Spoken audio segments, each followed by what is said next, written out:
Hello and good morning, everyone. Only Positivity here. I have my coffee with me, ready to kick off podcast number 34 on this playlist that I'm looking to launch called Elevated Thoughts. So, before diving into the book and everything like that and the story for today, let's go ahead and start with the level set. So, as I endeavor upon pursuing knowledge and life experience in this next phase of life through fitness, photography, cannabis, traveling, many more things, one habit that I've really formed is reading. So this podcast essentially goes through some of the books I've been reading as of late, taking those lessons learned and applying them to experiences in my life. So that being said, let's go ahead and start with a story for today. So just this morning, I was listening to this mix that I had on my computer, and it was a mix of a song that I had danced to back in college. So in college, I was on a Punjabi dance team, and that dance style is called Bhangra, right? And I probably butchered that. The Punjabi people, my friends, will probably catch me on that. So it's like Bhangra or something like that, right? So anyway, um, so it's a Punjabi dance style, right? A lot of jumping, high intensity, so much fun, right? So a couple of notes about that, right? So we went to different competitions, right? We would go to different states and compete with other teams, not only in Chicago but in other states as well, right? Like UIC had a Bhangra team, Marquette did, obviously like all the big name schools, Cornell, they all have really good Bhangra teams. And so DePaul didn't necessarily have a good team, but we were like very enthusiastic. It was really about fun for us. So that was it was interesting going around to the different competitions and stuff like that. So, coming back to the story, so when you perform, you wear this costume, right? It's a traditional, like, Punjabi outfit. You wear a turban, you wear, like, a long kurta shirt, which is like an Indian style shirt, and like a munda or like a lungi or a curtain style, like, pants thing. So essentially it's just like a big sheet you wrap around your waist. It covers like your lower half, but you can open it kind of like a curtain, right? It's a little like less structured down there than pants and everything like that, but it's traditional in India to wear things like that. So we're at a competition in Ohio, and generally our team, we weren't like placing in competitions, right? Like we weren't like all really good or anything like that. But there was one particular competition we went to in Ohio, like 6 hour drive, right? And we looked at the different teams like that were participating in that competition, and we were like, hey, we might be able to win this thing, if we play our cards right and if we really get the routine down, stay in sync. So we were really excited. So we get there, right? We get to Ohio on like a Friday night, and my partner, and we were in the front, right? So my partner ends up getting like a terrible, terrible ear infection, and I felt really bad because she just looked like she was in pain the whole time. So she ends up not performing, and she made that call like right before the performance, like a couple hours maybe. So we had to have like a backup dancer come in and do that, right? And obviously all first world issues here, right? No one's dying. So anyway, we have this backup dancer, and I'll say she wasn't the best, like not to be bogus, but anyway, like we're doing this for fun, so let's go, let's get it. So anyway, we perform, and one thing we do is we perform with props, and amongst a host of different props we use, there's one, it's like a stick that's really tall, right? It's about my height. It's like 5'8", 6 feet tall. It's a really big candy cane shaped stick, and sometimes you have to twirl it, and it takes a lot of wrist strength and everything, to be honest. So anyway, we're in the middle of the performance, and we're using these candy cane sticks, right? So we're all like, right, our moment before, we're just like all, we're all taking our deep breaths, we're on stage, we're in our formation, we have our sticks, and we're ready for the music to drop. So within the first few moves, right, we do this like stick twirl thing, right? And mind you, there's a candy cane hook shaped thing on top.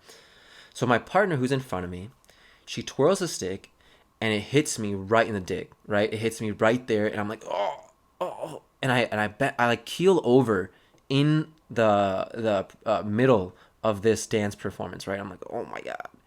And not only does she hit me in the dick with that stick, she it hooks on to my like little curtain undergarment thing, and it totally rips off like my lower like clothing, right? So luckily we wear basketball shorts or like little short shorts underneath that. So I was wearing shorts, but because my shirt was really long, it looked like I had no pants on either.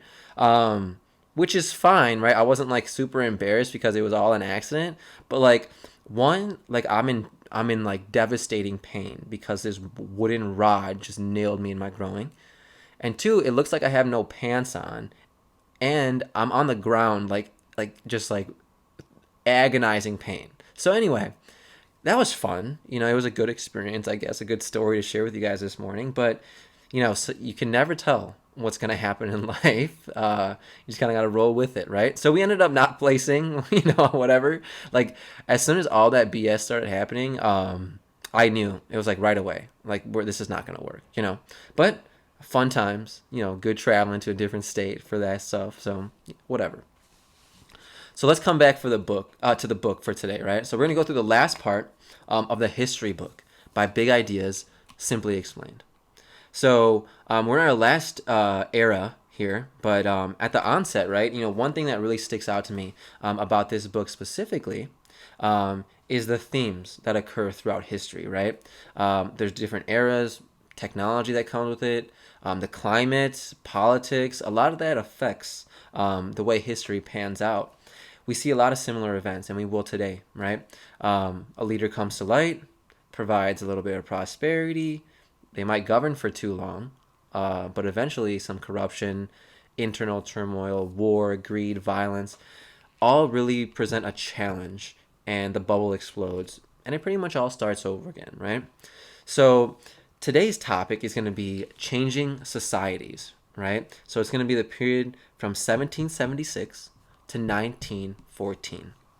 And a couple of level set points right at the start is at this time, during this period, the world population was the biggest or the greatest it's ever been, right? The world population exceeded 1 billion in 1804 and almost 2 billion by 1914. So some rapid growth of the population here. And if you talk about why that is, agricultural methods became way more advanced, right? They had to streamline it to support these growing populations. There was new sources of energy, right? Steam engines, industrial production, factories really changed the landscape of the world.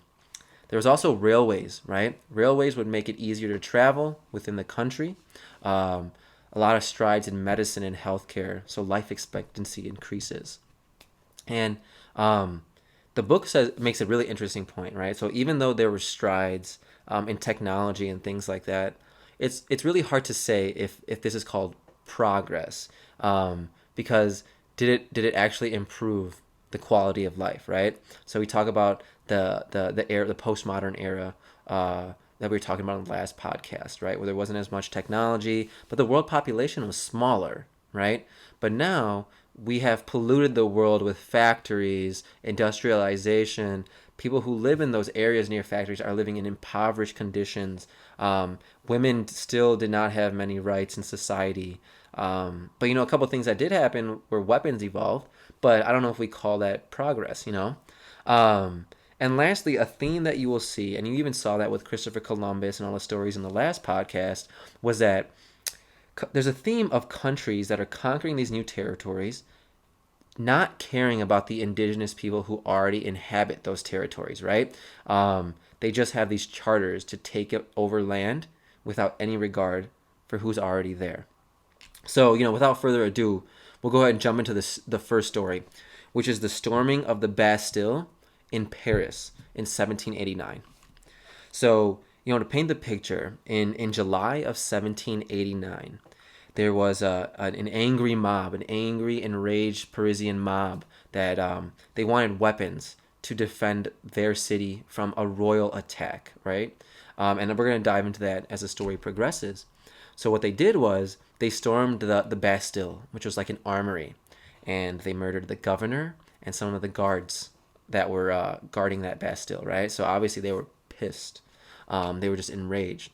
So the reason this event is important is because it was said to have triggered the French Revolution.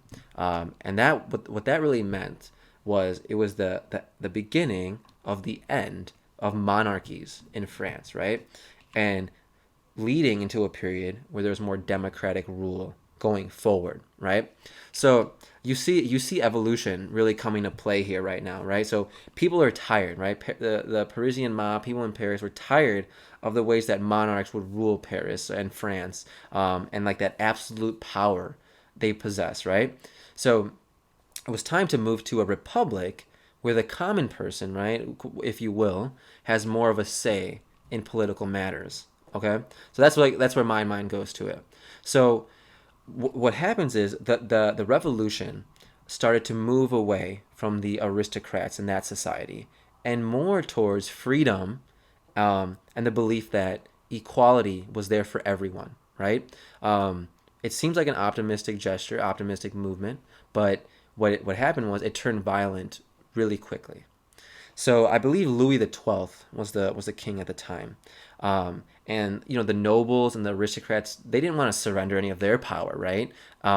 They were well off in society. They were placed in high regard. So why would they want to change their situation? And taxes were paid primarily by lower classes, by the poor people, right? So France ultimately was bankrupt at the time, right? And that is one clear sign that revolution is coming, right? Financially, if a country's not doing well, people are going to be pissed off, right? So all the while France is going bankrupt, the population is continuing to increase. So they have less resources to feed an ever-growing population. And at that time, France didn't have advanced agricultural methods either, right? So they were very, very vulnerable to the harvest. So in the summer of 1787 and 1788, there was some kind of issue with the harvest, followed by a couple of tough winters in 1788 and 89. So the years following, right? So you got famine potentially for 2 years, and then you got tough winters for 2 years. Mass starvation, right? So there was a period of terrible, terrible starvation.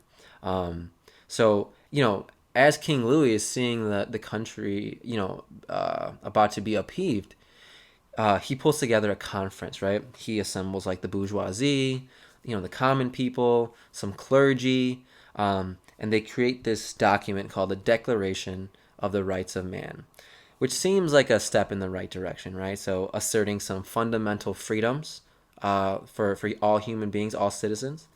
They abolished feudal taxes, and a lot of those aristocratic privileges.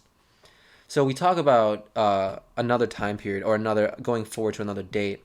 In October of 1789, like after the right before those tough winters happened, there was an angry crowd who were just pissed off by the lack of food and bread in Paris.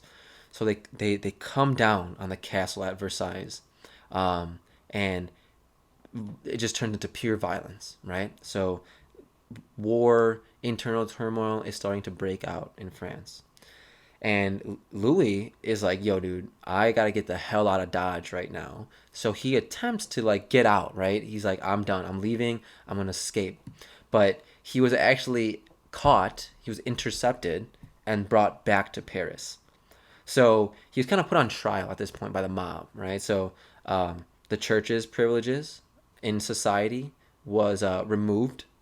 France was also facing some pressure, like externally, from Prussia and Austria, and essentially why that was, Prussia and Austria want to silence the revolution in France because they wanted the need for a monarchy to be there in their countries as well. So there were some early signs of revolution in Prussia and Austria, so they want to dwindle the revolution in their respective countries by dwindling it in France, which is crazy, right? So opportunists here saying, hey, look, you guys got some internal turmoil. You guys can't get your ducks in a row. So how about this is a good time for me to come in and maybe take shit over, right?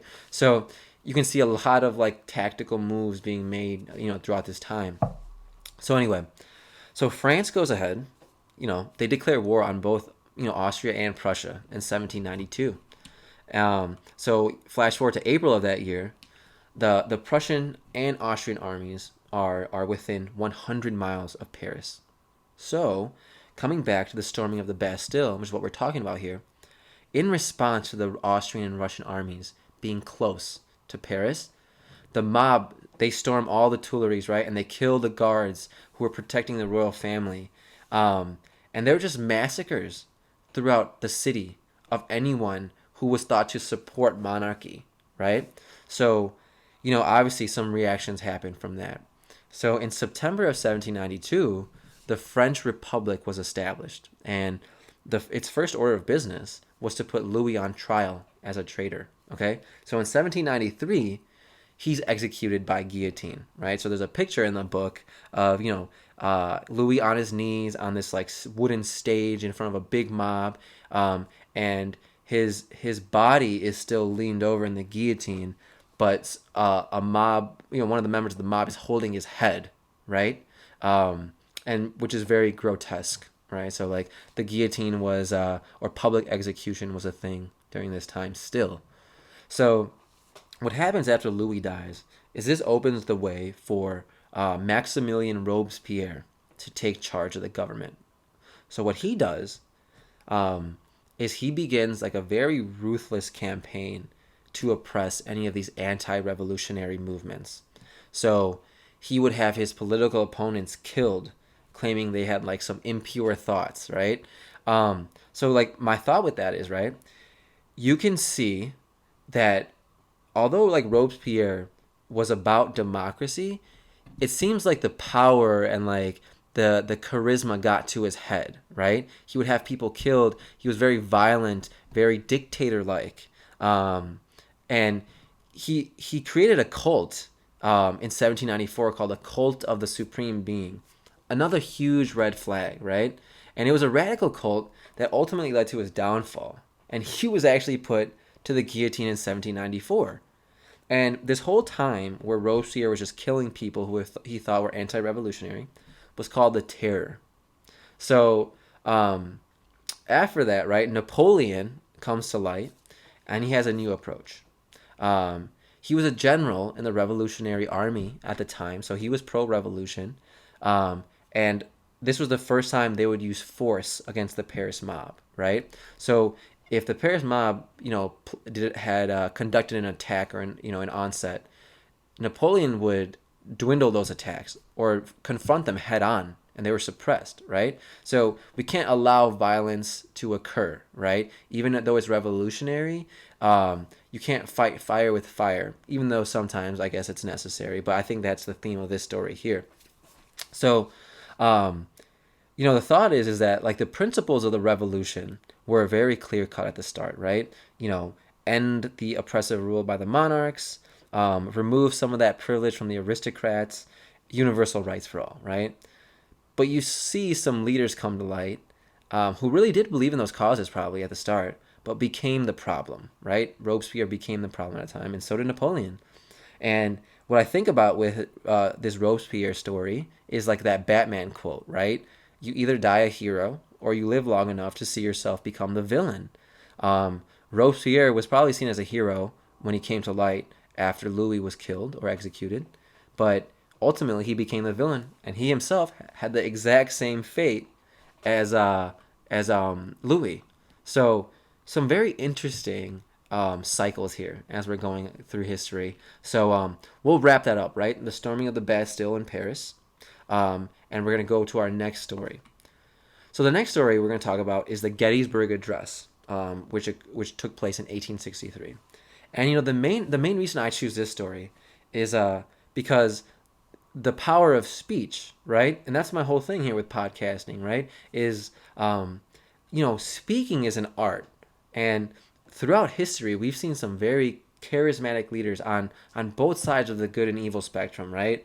Adolf Hitler, he was able to persuade the masses with like thought-provoking, moving speeches, right? Being able to prey on innocent minds and fear, right?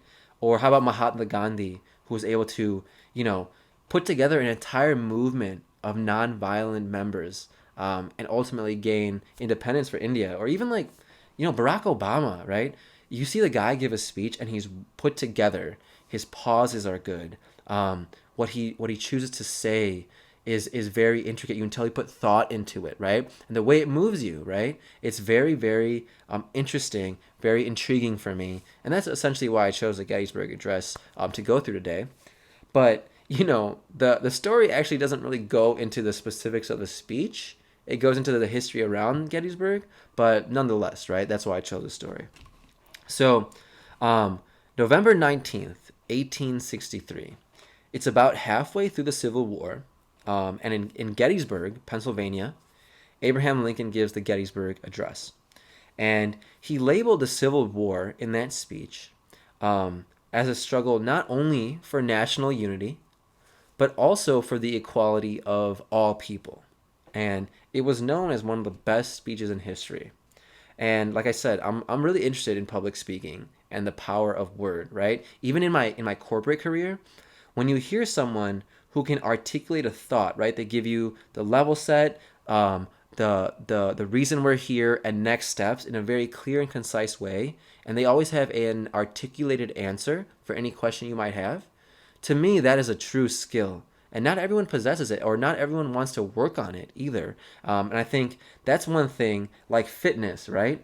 You can constantly elevate it as time goes on, your mental and things like that. So sometimes when I find myself trying to describe something, right, or tell a story in a visual way, and I can't find the right words, that to me is clear sign that I have some elevation to do with my thoughts and my vocabulary and things like that. So even my enunciation, my pauses, sometimes I don't pause between sentences. Sometimes I just ramble. I don't wait for the other person to respond. You have to be mindful if you're talking about yourself a lot and you're not giving the other person an opportunity to talk as well, or speak about a shared subject, right?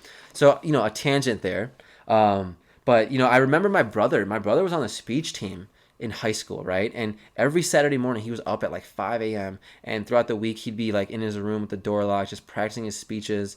I never really made them out, to be honest, but I remember, one speech meet I went to where, my brother was like, he was on the stage, right? We're all in the auditorium. He's on the stage and he's in his suit and he gives an 8-minute speech, right? And it felt like it was a long time, but he had it memorized, and he had it memorized to a level where he could have probably said it in his sleep, right? He was so comfortable pivoting around everything. And I was like, holy shit, like this is a skill, right? Talking is not just talking. This is something that is an asset, is a resource, is a weapon, right? If you will. So, not to harp too much on that. Very interesting thoughts. So anyway, coming back to Lincoln. So Lincoln was speaking at the National Cemetery, right? At Gettysburg. It commemorated about 7,000 soldiers that died at the Battle of Gettysburg. And at the time, Gettysburg was the bloodiest battle of the Civil War. It was the first major defeat that Robert E. Lee faced with his Confederate troops to the Union, right? So the book will say that the Civil War was more than a war about slavery, right? And this is an interesting point. It was more a war about whether America would allow an issue like slavery to divide the nation. And that's very thought-provoking. So, in the South, African Americans were property, right? It was something that they were owned. But in the North, people found the idea of slavery just like repugnant, right? Just morally unacceptable. And America supposedly was founded on the principles of freedom. Like I said, even though that's questionable, like I'm not sure if America was really founded on those principles, but it's all good. So, diving into the mentality of the South, people in the South, they thought slavery was one, a streamlined means for agriculture, but for them, liberty meant not just liberty for themselves, but liberty to own slaves as well. So it brings up a lot of questions as to, were we infringing on rights? Where does federal law draw the line versus state law? Even the Missouri Compromise was like slavery could be allowed in the new states south of like this imaginary line that it was extending west from like the southern border of Missouri. And there's just all this repeated clashing over the use of slaves, right?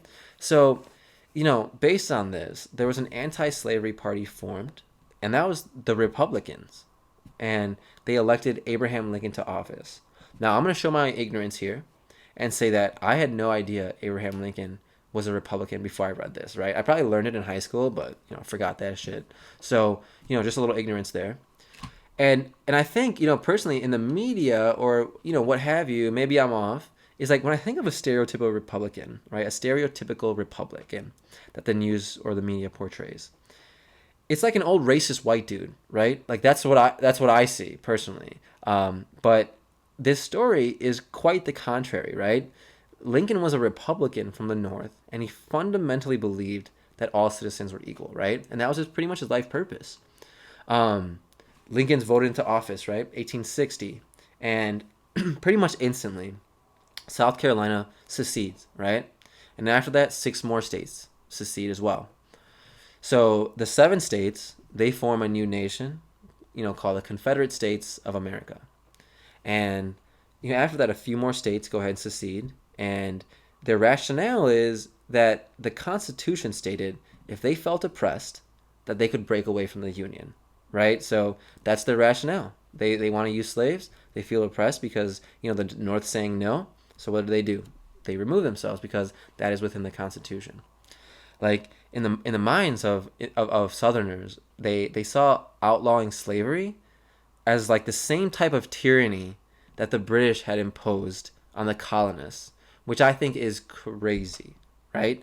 How can enslaving another human being be allowed, right? Or people really be fighting about that, right? No, I have the right to own this person here. He or she is mine. Back off, right? Crazy to me. Very unfathomable. So, like, it really goes to show how deeply slavery was socialized and accepted, right? Like I said, African Americans were seen as property. And I can try and understand what that looks like, right? But maybe having a slave back then was like the same as having like an iPhone or something today. Maybe that's not an apples to apple comparison, but it seems like everyone had one, right? And maybe I'm sure it was way more acceptable then, but I just cannot imagine being in a time or telling someone, hey, can you go get that for me? Hey, can you go do that for me? Hey, go cut the grass. It would be tough for me to do that right now. But anyway, so let's talk about Alexander Stephens. So he was the vice president of the Confederacy at the time, and he stated some real bullshit. So this is what he said. The cornerstone of this new state rests upon the great truth that the Negro is not equal to the white man, that slavery is his natural and normal condition. So that's a big what the fuck to me, right? Like, once again, as you were saying that, did you not realize, like, you sound like a total douche? You're saying that, like, these people, like, fundamentally are not at the same level as you, and their natural state is, like, submission and slavery? Like, to me, that's some real ignorance. It's like, did you put yourself in their shoes? Like, what if you had been born a slave? Would you want to hear that? Would you want someone to be telling you to go do this your whole life? Would you want to be like that? Submissive? Would you want to be, beaten, raped, killed, all these things just because of the color of your skin? I'm not sure, But anyway, coming back to the story, 1863, Lincoln orders the freeing of all Southern slaves. Okay, so let's just go into some statistics, right? Just show you the disparity. So the Union had 21 states with a population of about 20 million. The South had 11 states with a population of about 9 million, and 4 million of those were slaves. So clearly the South was outnumbered, and it's 100% commendable that they lasted so long. So it's like 5 million against 20 million, right? The North was also 3 times richer than the South. And like the only area that the South exceeded the North in was cotton production for obvious reasons, right? So The book will attribute the fact that the South lasted for so long, to the fact that they believe so firmly in their cause, right? And I can agree with that, right? Like, someone who has true belief in what they're fighting for is going to be tougher to defeat, right? And even though what they believed in was slavery, they seem to believe in it firmly and willing to die for it. So the Union also had some pretty shitty generals until Ulysses Grant and William Sherman took over. And a couple of notes on the Civil War was that at the time, the Civil War was the largest scale war ever seen, or one of the largest scale wars ever seen. Railroads were used, never before used like that, right? Transporting soldiers, weapons, supplies, right? There's also concentrated death of about 670,000 people, which death had never been seen on a scale like that before. But ultimately, we know that the Union won, and the 13th Amendment was passed in 1865, which abolished slavery. So ultimately, the good guys won, right? Obviously, slavery is no longer a thing. But just some interesting history points around that time, right? Like I said, the war wasn't just about slavery. It was about what our nation values. Are we going to value enslaving others, right? Or are we going to be a country that has true equality for all, right? And I don't think we still have achieved that disparity, but we've made a lot of progress, and I think it's important to realize that. So anyway, we'll hop off the Gettysburg Address and move on to our last story for today, which is the opening of Ellis Island in 1892.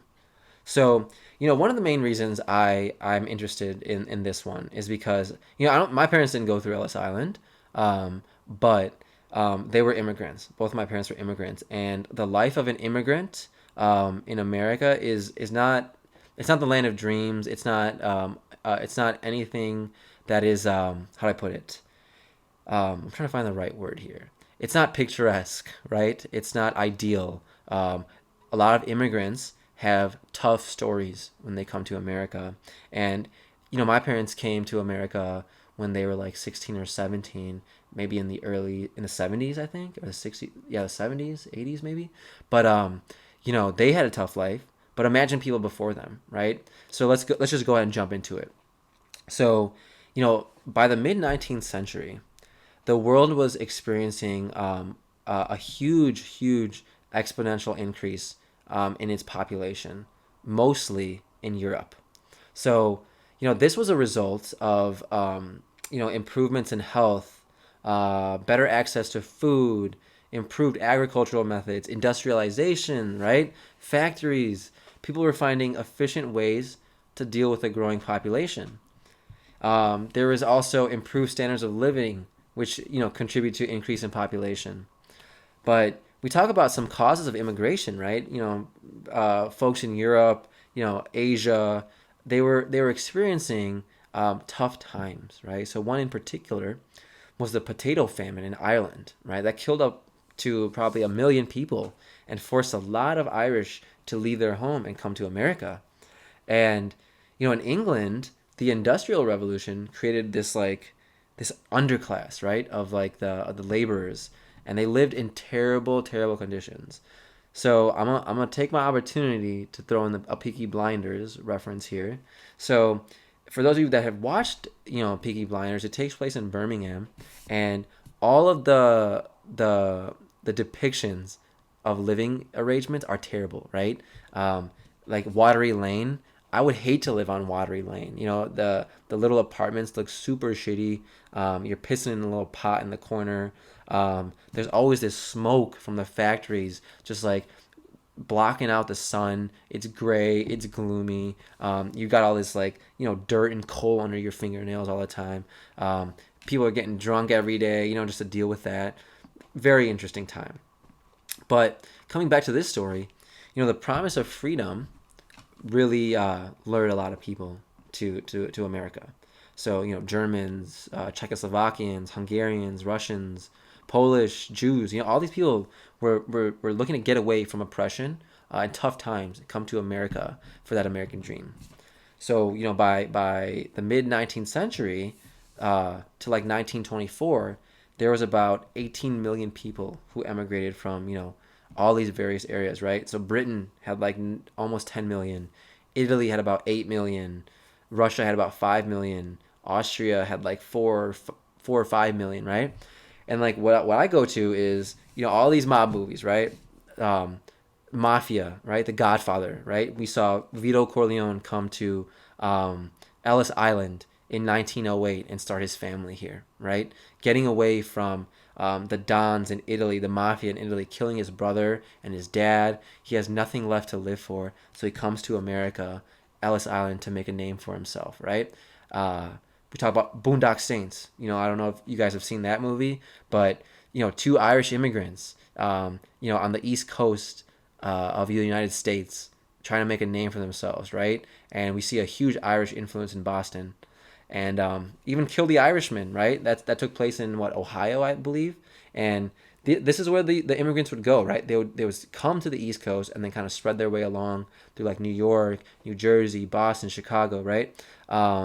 So all these people just trying to come here and make a name for themselves, right? But as we see, immigrants are in for a rude awakening, right? They found themselves living in terrible conditions, right?